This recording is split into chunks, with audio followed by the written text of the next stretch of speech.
Hello everyone, welcome back to my YouTube channel. आज की video में हम क्लास 11th बायोलॉजी के चैप्टर 16 डाइजेशन एंड एब्जॉर्प्शन का नेक्स्ट पार्ट करने वाले हैं। अभी तक हमने इस चैप्टर में क्या क्या चीज़ें पढ़ ली हैं उसको एक बार रिवाइज़ करते हैं। सबसे पहले हमने देखा कि डाइजेशन शुरू कब से होता है। तो हमने कहा कि डाइजेशन तभी से शुरू हो जाता है जब हम अपना फूड इंटेक करते हैं। अब हम फूड इंटेक करते क्यों हैं? हम कहते हैं कि हमें एनर्जी की ज़रूरत होती है अपनी डेली एक्टिविटीज़ करने के लिए, अपने डेली के काम करने के लिए। तो उस फूड से हमें एनर्जी मिलती है। और वो एनर्जी कैसे मिलती है? हमारा जो फूड होता है उसके अंदर काफ़ी तरह के न्यूट्रिएंट्स होते हैं। दो तरह के न्यूट्रिएंट्स होते हैं बेसिकली। एक होते हैं हमारे मैक्रो न्यूट्रिएंट और दूसरे होते हैं हमारे माइक्रो न्यूट्रिएंट। मैक्रो न्यूट्रिएंट के अंदर आ जाते हैं हमारे कार्बोहाइड्रेट्स, फैट्स, प्रोटीन्स। वहीं पे माइक्रो न्यूट्रिएंट्स के अंदर आ जाते हैं हमारे विटामिन्स, मिनरल्स और वाटर। अब ऐसा नहीं है कि हमें सिर्फ मैक्रो मॉलिक्यूल्स, मैक्रो न्यूट्रिएंट्स चाहिए होते हैं, हमें साथ में माइक्रो न्यूट्रिएंट्स भी चाहिए होते हैं। ऐसा क्यों? माइक्रो न्यूट्रिएंट्स जो होते हैं वो प्रोटेक्शन का एक काम करते हैं। Like they act as protective. ठीक है। और इसके बारे में डिटेल में हमने प्रीवियस वीडियो में बात की हुई है, जो इस चैप्टर की पहले वाली वीडियोज़ हैं। तो अगर किसी ने वो वीडियोस नहीं देखे आप देख सकते हैं। तो हमने कहा कि हमें फ़ूड की ज़रूरत होती है। फ़ूड हम इसलिए खाते हैं क्योंकि उससे हमें न्यूट्रिशन मिलता है। न्यूट्रिशन इसलिए मिलता है क्योंकि दो तरह के न्यूट्रिएंट्स होते हैं हमारे खाने में। ठीक है, उन सब के बारे में बात की। उसके बाद में हमने कहा कि डाइजेशन तभी से शुरू हो जाता है जब हम खाना खाते हैं। सबसे पहले हमने कहा कि बकल कैविटी में जब हम खाना जाता है उसके अंदर हमारे बकल कैविटी के अंदर काफ़ी सारी चीज़ें होती हैं, जैसे कि टीथ, टंग, ठीक है, और वेस्टिब्यूल पार्ट होता है। तो हमने कहा कि ये सब हमारे डाइजेशन में हेल्प करते हैं। ठीक है। उसके बाद में हमने कहा कि फिर आता है ईसोफेगस। ईसोफेगस आ जाता है। फिर हमने फेरिंग्स पढ़ा। फिर हमने कहा कि स्टमक आता है एंड देन फिर स्मॉल इंटेस्टाइन, लार्ज इंटेस्टाइन, और उसके सारे पार्ट्स पढ़े हमने। ठीक है। उसके बाद में फिर हम कहते हैं तो अभी तक हमने यहाँ तक कवर कर ली थी चीज़ें। उसके बाद में हमने अब पढ़ना है। हमने कहा कि हमारी बॉडी में कुछ ग्लैंड्स भी होते हैं। जब हमने इस चैप्टर का इंट्रोडक्टरी पार्ट किया था तब हमने कहा था कि हमें डाइजेशन में दो चीज़ें पढ़नी होती हैं। फर्स्ट एलिमेंट्री कैनाल और दूसरा होता है हमारा एक्सेसरी ग्लैंड्स, जिसमें से एलिमेंट्री कैनाल अभी हमने पढ़ ली है। फिर उसके बाद में हमने हिस्टोलॉजी ऑफ गट भी देखी थी। ठीक है। तो ये सब क्या, तो हमने एलिमेंट्री कैनाल पढ़ लिया है। एलिमेंट्री कैनाल को हमने कवर कर लिया। अब हमें करना है डाइजेस्टिव ग्लैंड्स। ठीक है। हमें कुछ ग्लैंड्स हैं उनके बारे में पढ़ना है। मैंने बताया था कि हमारी बॉडी में बेसिकली 3-4 तरह के ग्लैंड्स होते हैं, salivary gland, gastric gland, liver और पेनक्रियाज। ये सब अब शुरू करते हैं। सबसे पहले हम कहते हैं कि सलाइवरी ग्लैंड। अब भाई सलाइवरी ग्लैंड नाम से ही पता लग रहा है कि ये क्या करते होंगे, ये सलाइवा प्रोड्यूस करते होंगे। सलाइवा क्या होता है? बेसिकली जो सलाइवा एक तरह से फ्लूइड होता है जिसके अंदर वाटर प्रेजेंट होता है। कुछ हमारे एंजाइम्स प्रेजेंट होते हैं जैसे कि सलाइवरी एमाइलेज। ठीक है। और ये डाइजेशन में हेल्प करते हैं। अब थोड़ा और पढ़ते हैं इस बारे में। हम कहते हैं कि जो हमारे सलाइवरी ग्लैंड है वो कहाँ प्रेजेंट होते हैं? तो जो सलाइवरी ग्लैंड होते हैं वो बक्कल कैविटी के बाहर प्रेजेंट होते हैं।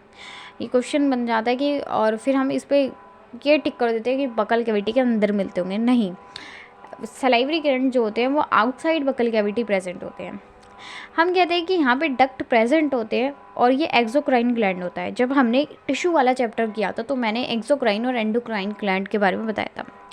मैंने कहा था कि जो ग्लैंड के पास में डक्ट प्रेजेंट होता है, या कहते हैं कि जो अपनी सिक्रीशन डक्ट में रिलीज़ करते हैं उनको हम कहते हैं एक्सोक्राइन ग्लैंड।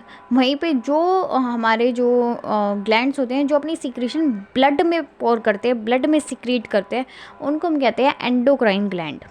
तो हमने कहा था कि एंडोक्राइन ग्लैंड में सारे हॉर्मोन्स आते हैं, बाकी सब जो भी होते हैं वो सारे हमारे एक्सोक्राइन होते हैं। ठीक है। तो हम कहते हैं कि जो सलाइवरी ग्लैंड है वो एक्सोक्राइन ग्लैंड है। ठीक है। अब उसके बाद में हम कहते हैं कि जो सलाइवरी ग्लैंड है वो 3 तरह के प्रेजेंट होते हैं, और ये जो 3 तरह के प्रेजेंट हैं इनके पेयर्स होते हैं। ठीक है।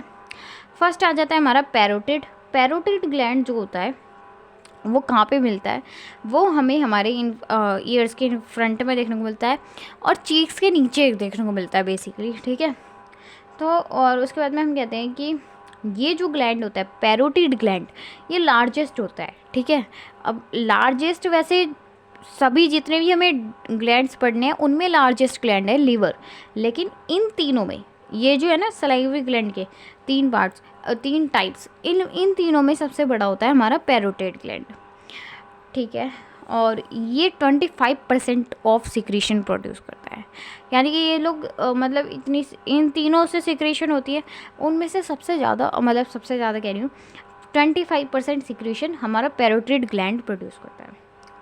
यहाँ पे एक डक्ट प्रेजेंट होता है जिसको हम कहते हैं स्टेम्सन्स डक्ट, ठीक है। तो ये था पैरोटिड ग्लैंड के बारे में। अब उसके बाद में आ जाता है हमारा सब मैक्सिलरी या सब मैंडिबुलर ग्लैंड। ये कहाँ पे मिलता है? ये हमें हमारी जो लाइन के नीचे देखने को मिलता है, ठीक है, जो के नीचे देखने को मिलता है। ये जो होता है इसका साइज़ मीडियम होता है, ठीक है। इन तीनों में इसका साइज़ मीडियम होता है और ये सबसे ज़्यादा सिक्रीशन करता है, ये करता है सिक्रीशन 70%। इसके पास में जो डक्ट प्रेजेंट होता है उसको हम कहते हैं वॉटसन्स डक्ट, ठीक है। उसके बाद में आ जाता है हमारा last sublingual gland. Sublingual gland में क्या होता है? ये हमें टंग के नीचे मिलता है, देखने को मिलता है, टंग के नीचे में होता है ये हमारे, ठीक है। उसके बाद में ये स्मॉलेस्ट होता है, इन तीनों में ये सबसे छोटा होता है और सिक्रीशन भी सबसे कम करता है, 5% सिक्रीशन करता है। और इसमें जो डक्ट प्रेजेंट होता है उसको हम कहते हैं डक्ट ऑफ रिविंग, ठीक है, डक्ट ऑफ रिवाइनस। अब उसके बाद में ये तो हो गई थी सलाइवरी ग्लैंड के बारे में बात। हमने कहा कि सलाइवरी ग्लैंड जो होता है वो बकल कैविटी के बाहर मिलता है, इसमें डक्ट प्रेजेंट होते हैं और ये एक्सोक्राइन ग्लैंड होता है। ये 3 तरह का होता है। सबसे पहले पैरोटिड, फिर आ जाता है हमारा सब मैक्सिलरी या सब मैंडिबुलर, फिर आ जाता है सबलिंगुअल। जो पैरोटिड होता है वो देखने को मिलता है चीक्स के नीचे, या फिर हम कह सकते हैं हमारे ईयर्स के नीचे, ठीक है। उसके बाद में दूसरा जो होता है हमारा सब मैक्सिलरी या सब मैंडिबुलर, ये हमें जो के नीचे देखने को मिलता है। वहीं पे जो हमारा थर्ड होता है जिसे हम सब लिंगुअल कहते हैं, ये हमें टंग के नीचे देखने को मिलता है। फिर हम कहते हैं जो पैरोटिड वाला होता है वो सबसे बड़ा होता है इनमें से। वहीं पे सब मैक्सिलरी वाला मीडियम साइज़ का होता है और जो सब लिंगुअल होता है वो सबसे छोटा होता है। फिर सिक्रीशन की बात करते हैं। हम कहते हैं कि जो पैरोटिड वाला ग्लैंड होता है वो 25% ऑफ सिक्रीशन करता है, वहीं पे जो सब मैक्सिलरी है वो 70% सिक्रीशन करता है और जो सबलिंगुअल है वो बहुत कम सिक्रीशन करता है, कितनी, 5% सिक्रीशन। फिर उसके बाद में हम डक्ट के बारे में बात करते हैं। हम कहते हैं कि जो पैरोटिड ग्लैंड है उसके पास में स्टेम्सन्स डक्ट प्रेजेंट है, वहीं पे सब मैक्सिलरी में वॉटसन्स डक्ट और वहीं पे सबलिंगुअल में डक्ट ऑफ रिवाइनस, ठीक है। ये हो गया था इन तीनों में एक क्विक डिफरेंस। अब फिर उसके बाद में हम कहते हैं कि अब भाई सलाइवरी ग्लैंड क्या प्रोड्यूस करता होगा? सलाइवरी ग्लैंड प्रोड्यूस करता है सलाइवा। सलाइवा के अंदर क्या क्या चीज़ें होती हैं ये देखते हैं। सलाइवा के अंदर होते हैं वाटर, म्यूसिन्स और सलाइवरी अमाइलेज। मेन जो एंजाइम होता है वो सलाइवरी अमाइलेज ही होता है, ठीक है। अब ये इसका काम क्या होता है? ये क्या करता है, हम जब खाना खाते हैं उसके अंदर स्टार्च भी होता है, तो ये 30% स्टार्च को यहीं पे ही डाइजेस्ट कर लेता है। यार सलाइवा हमारी बकल कैविटी में होता है ना, ठीक है, मतलब हमारे मुंह में होता है यार सलाइवा, ठीक है, इतना तो सबको पता है। और हम जब खाना खाते हैं तो हमारे खाने में जो स्टार्च होता है उस पूरे स्टार्च में से 30% स्टार्च को तो ये अब हमारे माउथ में ही कर देता है डाइजेस्ट, ठीक है, लेकिन सिर्फ और सिर्फ स्टार्च को, ठीक है। अब उसके बाद में हम कहते हैं कि जो क्लोराइड आयन है वो इसकी एक्टिवेशन करता है, ठीक है। हम कहते हैं कि यहाँ पे एक और चीज़ प्रेजेंट होती है, इसको हम कहते हैं लाइजोजाइम। यहाँ पे लाइजोजाइम्स प्रेजेंट होते हैं। और एक चीज़ याद रखनी है कि जो हमारा सलाइवा होता है उसका पीएच होता है 6.8, ठीक है। अब उसके बाद में एक कंडीशन आ जाती है जिसे हम कहते हैं एप्टाइलिज्म। इसमें क्या होता है कि हमारा जो सलाइवा है उसकी प्रोडक्शन होनी बंद हो जाती है, यानी कि जो सलाइवा है वो प्रोड्यूस होना बंद हो जाता है, ठीक है। ये तो हो गई थी पूरी बात सलाइवरी ग्लैंड के बारे में। नेक्स्ट पढ़ते हैं हम गैस्ट्रिक ग्लैंड।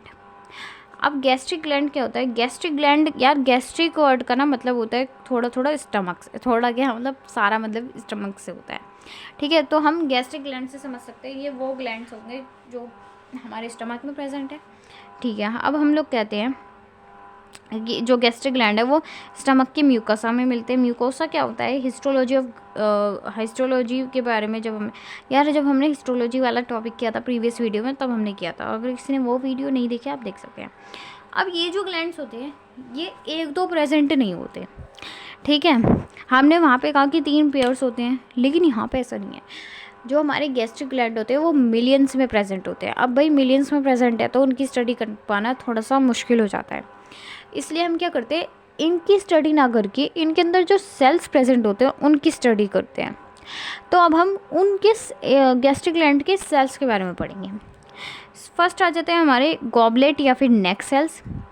ये क्या करते हैं, ये म्यूकस को सिक्रेट करते हैं। और अभी हम देखेंगे कि हमारे स्टमक में ना HCl भी प्रोड्यूस होता है, यानी कि हमारे पेट में HCl प्रोड्यूस होता है। भाई इतना तो हमें पता है कि HCl यार बहुत ही लाइक स्ट्रॉन्ग एसिड होता है, ठीक है। तो ये क्या करता है, ये हमारा जो ये हमें हमारे स्टमक को, ये कह सकते हैं हमारे सेल्स को, उस HCl से प्रोटेक्ट करता है, ठीक है। तो गॉबलेट सेल में यही पढ़ना था। गॉबलेट या फिर नेक सेल में क्या होता है, म्यूकस सिक्रीट होता है और ये हमारे सेल्स को HCl से प्रोटेक्ट करता है। सेकंड टाइप ऑफ सेल आ जाते हैं हमारे पेराइटल या फिर ऑक्जेंटिक सेल्स। यहाँ पे क्या होता है, ये दो चीज़ें प्रोड्यूस करता है। फर्स्ट होते हैं हमारे HCl। यार HCl जो अभी हमने कहा ना कि HCl से प्रोटेक्ट करता है, तो वो HCl कौन प्रोड्यूस कर रहा है, वो HCl प्रोड्यूस कर रहा है हमारा पेराइटल या फिर ऑक्जेंटिक सेल्स। ये HCl को प्रोड्यूस करते हैं। अब HCl का काम क्या होता है, क्यों प्रोड्यूस कर रहे हैं HCl क्या करता है, I hope it is visible now. तो HCl क्या करता है, ये पेप्सिनोजन को पेप्सिन में कन्वर्ट कर देता है। पेप्सिनोजन के बारे में हम अभी आगे पढ़ेंगे, जब हम आगे स्टेप्स पढ़ेंगे कैसे डाइजेशन होता है, तो वहाँ पे हम देखेंगे कि पेप्सिनोजन को पेप्सिन में हमें करना पड़ेगा कन्वर्ट। तो हम कह रहे हैं कि पेप्सिनोजन को पेप्सिन में कन्वर्ट कर देता है HCl। उसके बाद में हम कहते हैं कि जो प्रोरेनिन होता है उसको रेनिन में बदल देता है HCl। तो ये दो काम थे HCl के, कि वो क्या कर रहा है यार, पेप्सिनोजन को पेप्सिन में बदल रहा है, प्रोरेनिन को रेनिन में बदल रहा है। तो हमने कहा कि जो हमारे पेराइटल या फिर ऑक्जेंटिक सेल्स होते हैं, एक चीज़ वो ये कर रही है कि वो HCl प्रोड्यूस कर रहे हैं, दूसरी चीज़ वो ये कर रहे हैं कि वो कैसल इंट्रिंसिक फैक्टर को भी प्रोड्यूस कर रहे हैं। अब ये क्या होता है, ये जो होता है ये विटामिन B12 को एब्जॉर्ब करता है, ठीक है। विटामिन B12 की एब्जॉर्प्शन करता है कैसल इंट्रिंसिक फैक्टर। अगर हमारे को विटामिन B12 की डेफिशिएंसी हो जाती है तो हम उस कंडीशन को कहते हैं पेराइनस एनीमिया, ठीक है। तो और इस चीज़ के बारे में जब मैंने माइक्रो न्यूट्रिएंट्स के बारे में बताया था, जब मैंने कहा था कि हमें विटामिन्स की भी ज़रूरत होती है, यानी कि जब मैंने एग्जांपल दिया था कि हमें अगर हम लोग माइक्रो न्यूट्रिएंट्स नहीं लेते तो भी हमें काफ़ी चीज़ों की प्रॉब्लम हो जाती है, डेफिशिएंसी हो जाती है। तो वो ये उसी से हम रिलेट कर सकते हैं कि जैसे हमें विटामिन्स की भी ज़रूरत होती है, और अगर विटामिन B12 की डेफिशिएंसी हो जाती है तो हम कहते हैं उसको पेराइनस एनीमिया, ठीक है। तो आज की वीडियो में हम बस इतना ही करेंगे, नेक्स्ट वीडियो में हम आगे का पोर्शन कवर करेंगे। So if you like the video then please press the like button, and if you can then please share the video with your friends, and also please subscribe my YouTube channel. And you need my handwritten notes, then you can let me know in the comment section so that I can provide you the PDF of my handwritten notes. And thank you again.